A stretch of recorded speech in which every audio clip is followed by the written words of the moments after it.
Воведување на СКАДА системот е приоритетниот проект на јавното претпријатие ИСАР кој треба да биде реализиран наредната 2025 година. Овој систем ќе овозможи мониторинг, контрола и управување на целата водоводна мрежа.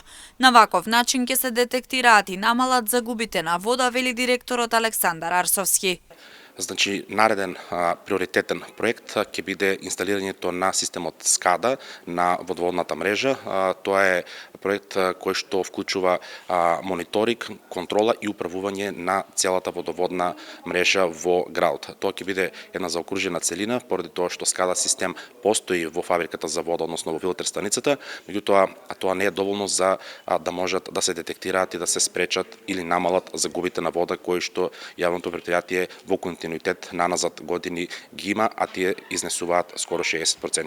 СКАДА системот ќе биде поставен на 37 контролни точки.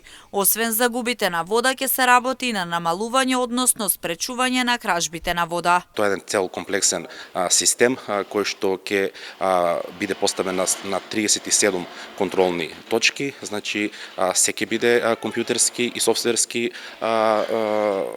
изведено, за да можат сите тие дефекти и загуби на вода, во кои спаѓаат и кражбите на вода, да се детектираат навремено и се преземаат мерки за истите да се спречат.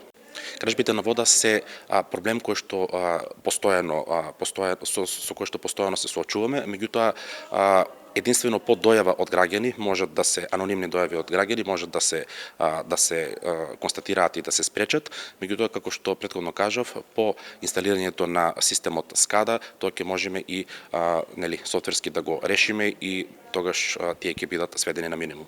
Пред воведување на СКАДА системот, јавното претпријатие ИСАР завршува со исплатата на регрес за годишен одмор на своите вработени за 2023 година, а намалени се и судските трошоци кои претпријатието претходно ги имаше.